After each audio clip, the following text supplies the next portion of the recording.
मेरे प्यारे विद्यार्थियों, मैं समझ सकता हूँ कि ऑनलाइन प्रैक्टिकल का कार्य कराना कितना जटिल होता है, और इसीलिए मैं आपको इस चित्र की पूरी प्रक्रिया से दोबारा रूबरू कराना चाहता हूँ, क्योंकि यह निश्चित तौर पर एक अपने आप में अनिवार्य विषय है कि जो प्रैक्टिकली जो चित्र को हम आसानी से देख करके और उसे समझ सकते हैं, तो ऐसे हालात में यहाँ पर यह थोड़ा मुश्किल काम है, और इस मुश्किल काम को अंजाम देना अपने आप में थोड़ा मुश्किल काम ही है। फिर भी हम लोगों ने चूँकि एक इस तरह का प्रयास किया है, और विश्वविद्यालय और कॉलेज और सरकार और सिस्टम यही चाहता है, तो जैसा कि आपको शुरू में मैंने ये ड्राइंग करके दिखाया था, और ये मैं इस पूरे एमए द्वितीय सेमेस्टर के चित्रकला के विद्यार्थियों को, जिनका थीमेटिक कंपोजिशन वास पद्धति में है, उनसे बात करते हुए ये बताना चाहता हूँ कि हैंडमेड की सुंदर शीट लेकर के जो पानी को ठीक से एब्ज़ॉर्ब करता हो, पेपर को बहुत नुकसान न पहुंचाता हो, ऐसी अच्छी 300 GSM की हैंडमेड शीट ले करके हम उसको 18 बाई 30 में एक कंपोजिशन की प्रक्रिया करते हैं, और इसमें अपने थीम में डिफरेंट विषय और उनका एक सामंजस्य हम इसलिए रखते हैं कि धीरे धीरे हम लोग बढ़ रहे होते हैं एक कलाकार बनने के प्रोसेस की तरफ। और किसी भी कलाकार को स्केच तो वो नाना प्रकार की चीज़ों का करता है, लेकिन जैसा कि हमारे यहाँ आप लोगों ने देखा कि फर्स्ट ईयर में आप ट्रेडिशनल पेंटिंग बनाए, और ट्रेडिशनल पेंटिंग का जो तरीका है वो जिस शिक्षक ने भी आपको पढ़ाया होगा, बताया होगा, लेकिन मेरा दायित्व है कि मैं चूँकि आप लोगों ने चाहा कि मैं आपको ये थीमेटिक कंपोजिशन बताऊं, लेकिन संयोग कुछ ऐसा है कि इस तरह का परिवेश बना, इस तरह की वैश्विक महामारी का दौर आया कि जिसमें हम शुरू ही किए थे इस काम को, आप लोग भी थोड़ा सामान ले लिए थे, थोड़ा सामान ले रहे थे, कुछ लोगों का प्रैक्टिस में चल रहा था, अपने विषय को, अपने थीम को डिसाइड कर रहे थे, तो आपका थीम और विषय डिसाइड हो ही रहा था, कुछ बातें समझ भी आ रही थी, मैंने इसका एक संयोजन करने के तरीके को भी आपको समझाया था। तो ये सब बात होते हुए ये ज़रूरी लगा कि जो आप ड्राइंग भेज रहे थे उसे देखते हुए कि एक बार आपको पूरा प्रोसेस करके दिखाया जाए इस वास पद्धति को। तो जैसा कि हमने आपको बताया कि आप समुचित पेपर ले करके अपने थीम के अनुसार विषय लेते हैं और उस विषय को हम बनाते हैं। तो जैसे यहाँ मेरा थीम तो ग्रामीण जीवन है, और उसमें श्रृंगार है, और श्रृंगार में महिला जिस तरह से अपने बाल ठीक कर रही है, एक तरह से वो दैनिक क्रिया भी कह सकते हैं, सजने संवरने की प्रक्रिया भी है, लेकिन चूँकि ये जितनी भी चीज़ें सजना संवरना व्यक्ति के जीवन में होता है, उसे श्रृंगार की ही श्रेणी में डाल देते हैं। श्रृंगार का मतलब कि केवल आभूषण पहनना, महावर लगाना, या मेहंदी लगाना, या सोने चांदी के गहने पहनना ही नहीं होता, बल्कि जब भी व्यक्ति अपने को एक सुघर रूप में प्रस्तुत करना चाहता है तो वो श्रृंगार की प्रक्रिया में आ जाता है। तो ये दैनिक भी हो सकता है और अवसर विशेष और समय विशेष का भी हो सकता है, उत्सव और तमाम तरह की चीज़ों के लिए भी हो सकता है। तो जैसा कि आप जानते हैं कि महिलाएं अपने लंबे बालों का शौक़ पालती हैं और उससे चोटी आदि बनाने की उनकी हमारी भारतीय परंपरा में बहुत ही, आजकल तो खैर आधुनिक दौर है, इसमें महिलाएं नाना प्रकार के उद्यमों में और ऑफिस में लगी हुई हैं तो उन्हें उतना वक्त नहीं मिलता। लेकिन चूँकि महिलाओं का एक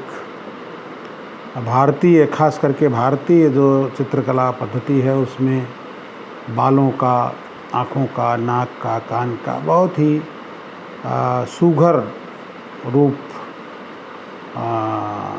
बताया गया है। तो इसलिए हमने यहाँ पर बाल संवारती हुई या ठीक करती हुई महिला को दिखाने का प्रयास किया है। और वो महिला के सामने एक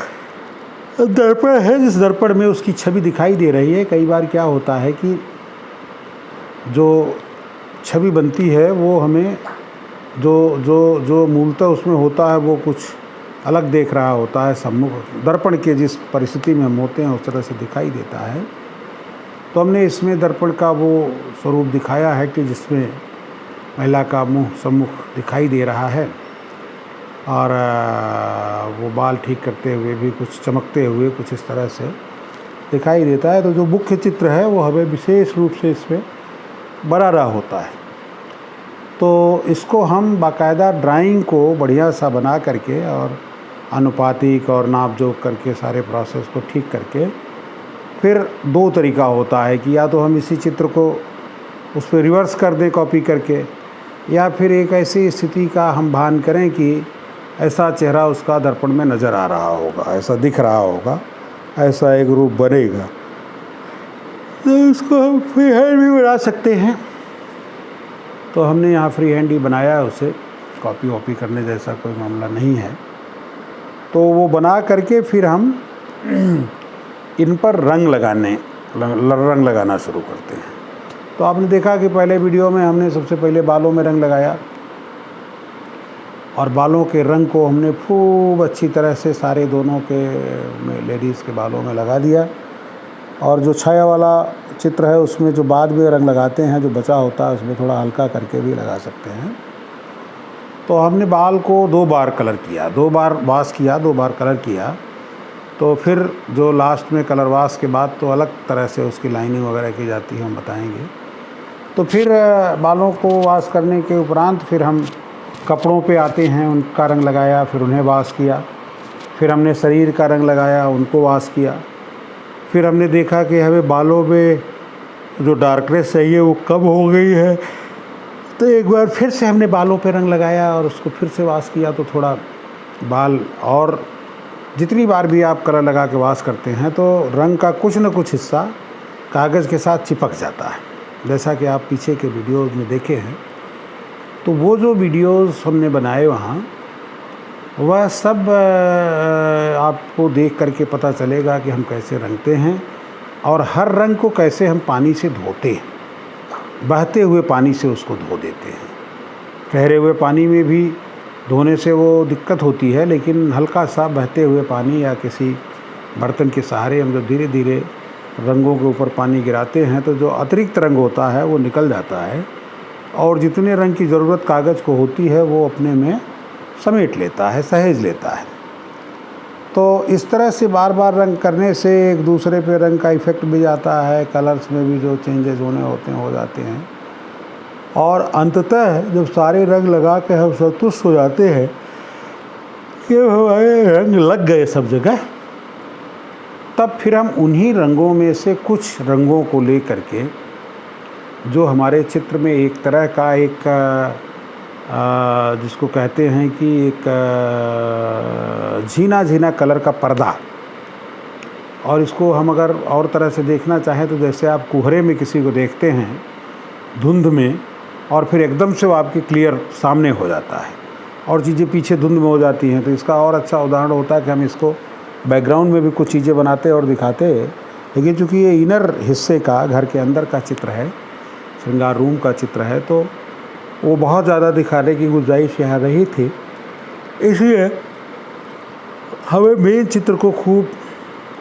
हाईलाइट किया, उसके कपड़ों को भी और सारी चीज़ों को। और फिर क्या करते हैं कि कलर वाश कर देते हैं। कलर वाश अपना मनचाहा, जैसे हमने इसमें येलो, डीप येलो, फिर ब्राउन, फिर वायलेट, फिर सीपिया कलर ले करके धीरे धीरे इसके हम एक छवि को ले आए, बनाए। तो जैसे जिससे हमें पूरे परिवेश में एक प्रकाश का, पीला रंग प्रकाश को बहुत उद्वेलित करता है। इसमें एक ध्यान रखना है कि काले और सफ़ेद से बचना है। सफ़ेद मिलाते ही सारे रंग ओपेक हो जाते हैं और उसके भीतर का रंग नहीं दिखाई देता। बाकी सारे रंगों में पारदर्शिता होती है, तो जो उसके नीचे का रंग होता है वो दिखाई देता रहता है। वो कितनी मात्रा में दिखता है वो सब आपको तय करना होगा रंग लगाते समय। तो हम यहाँ पर ये बता करते हैं आपको कि जब कलर वाश लगा करके हम संतुष्ट हो जाते हैं तो पूरे चित्र को सूखने के लिए छोड़ देते हैं। जब पूरा चित्र सूख जाता है तब हम ये देखते हैं कि मेरा कलर वाश सही हुआ कि नहीं हुआ। तो आपको देख करके पता चल जाएगा कि अगर उसमें दाग धब्बे या कम ज़्यादा या रंग कहीं पर अच्छे से नहीं लगे हैं तो वो सब आपको जाहिर हो जाएगा। हालांकि दोबारा कलर वाश करने का बड़ा ख़तरा होता है कि वो कई बार चीज़ें ढप जाती हैं, तो वो शुरू में ही इसको इत्मीनान से कलर वाश करना चाहिए और कलर को खूब घोल करके पतला पेस्ट बना के रखना चाहिए जिस रंग का इस्तेमाल करना है। और उसको लगाते हुए कागज़ पर अगर थोड़ी बहुत पानी की ज़रूरत है तो साथ साथ लेना चाहिए, अन्यथा उस कलर को लगाते हुए हम बढ़िया सा उसे फिनिश करते हुए चले आते हैं। और चले आते हैं तो ऐसा ही चित्र का रूप दिखता है। तो अब ये जो हमको लास्ट में डार्क कलर और लाइट कलर का करते कराते जो हमको छोड़ने की जब स्थिति आ गई, हमने छोड़ा चित्र को, तो उसे हम सूखने तक के लिए छोड़ देते हैं। तो जब चित्र सूख जाता है तब हम देखते हैं उसको कि क्या क्या चीज़ें इसमें स्पष्ट हो रही हैं और क्या क्या चीज़ें अस्पष्ट हैं। तो अब जो जो चीज़ें अस्पष्ट हैं उन्हें हम कोशिश करते हैं कि स्पष्ट करें। तो उसके लिए हम उसी रंग की आउटलाइन लगाते हैं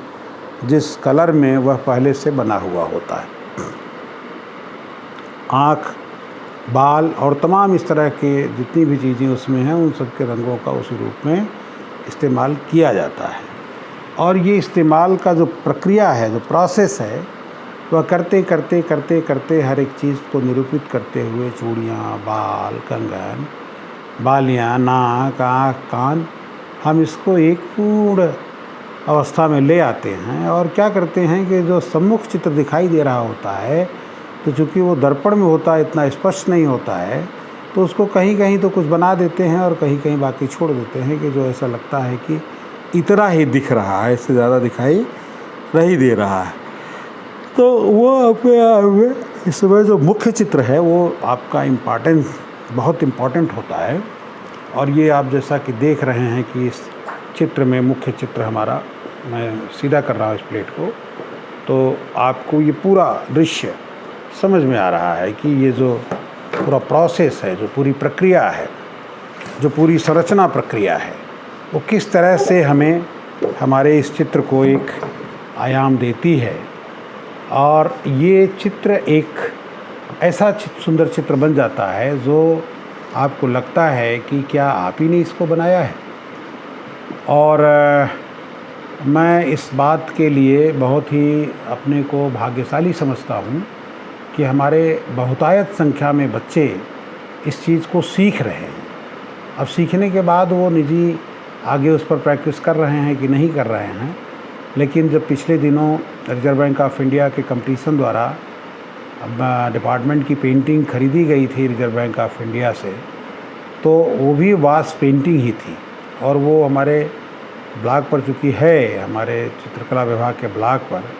तो उसे आप वहाँ से देख सकते हैं। और बहुत सुंदर उस बच्ची ने काम किया है और दिखाया है कि किस तरह से एक किसान अपनी बहू को लेकर के विदाई करा के जा रहा है, तो उसके रंग और सारी चीज़ें, शाम का वातावरण है, तो बहुत ही मधुर चित्र और बहुत सुंदर चित्र। उसे हमारी भारतीय रिजर्व बैंक इंडिया के कला कि जो ख़रीदारी करते हैं उन लोगों ने पसंद किया और लिया। तो मैं ऐसे विद्यार्थियों का भी बड़ा आभार प्रकट करता हूँ कि वो लोग मेहनत करके इस चीज़ को सीखने का प्रयास करते हैं। तो मित्रों, अब मैं ये बात अपनी यहीं ख़त्म करता हूँ और मैं समझ सकता हूँ कि मैंने दोबारा एक बार और अपनी इस पूरी बात को रिपीट किया है और इससे आपको पूरा सहयोग मिलेगा काम करने में, और जहाँ भी आपको लगेगा वहाँ आप इस वीडियो को देख सकते हैं। धन्यवाद।